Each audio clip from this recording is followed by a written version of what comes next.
Hi, Sophia. It's Nana. We're going to read another book today. And today's book is called The Story of Peter Rabbit. And there's Peter Rabbit being a little naughty, but we'll see what happens to him. Once upon a time, every good book starts with once upon a time.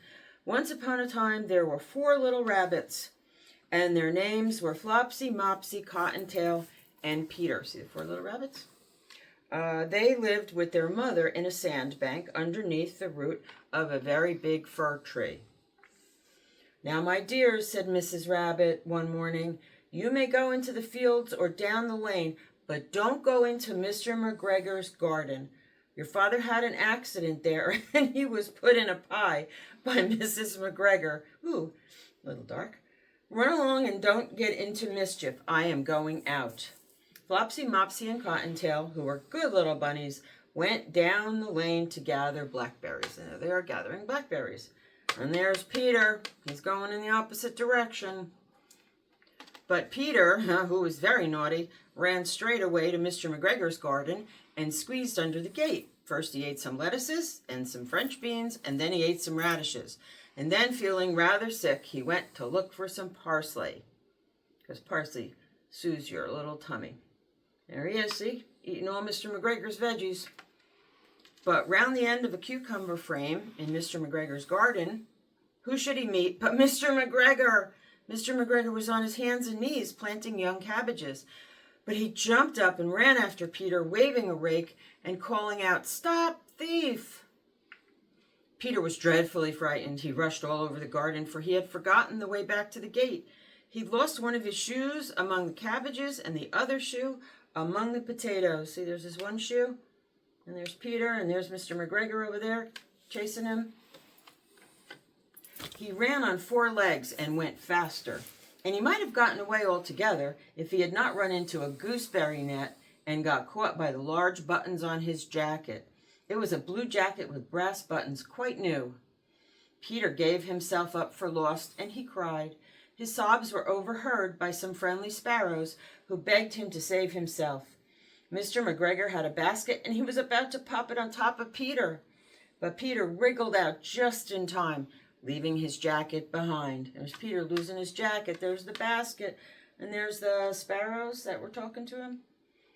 All right, let's see what happened. Peter rushed into the tool shed and jumped into a watering can. It would have been the perfect hiding place if it had not been filled with so much water. Mr. McGregor was quite sure that Peter was somewhere in the tool shed, and he began to search it carefully. Then Peter sneezed, "Ka-choo!" and Mr. McGregor was after him in no time. Oh no, there's Peter in the watering can. Peter was trembling with fright, and he had not the least idea which way to go. He was also very damp and wet from sitting in that can. He tried to find his way straight across the garden, but he became more and more puzzled. He came to a pond where there's the white cat, where the white cat was sitting at some goldfish. She sat very still, but now and then the tip of her tail twitched as if it were alive. Peter thought it best to go away without speaking to her. He had heard about cats from his cousin, Benjamin Bunny. There's the white cat, and there's Peter, scurrying away. He turned back toward the tool shed when he heard the noise of a hoe. Scratch, scratch, scratch. Peter scuttled underneath the bushes. When nothing happened, he came out and saw Mr. McGregor hoeing onions. His back was toward Peter, and beyond him was the gate. Peter started running as fast as he could go. Mr. McGregor caught sight of him at the corner, but Peter did not care. He slipped under the gate and was safe at last in the woods outside the garden. Mr. McGregor hung up the little jacket and the shoes for a scarecrow to frighten the blackbirds. There's Peter's jacket, and his little shoes right there. He's never getting those back. Peter didn't stop running till he got home to the big fir tree. He was so tired that he flopped down on the floor and shut his eyes. There's Peter. There's his siblings, brothers and sisters. His mother was there's his mom cooking.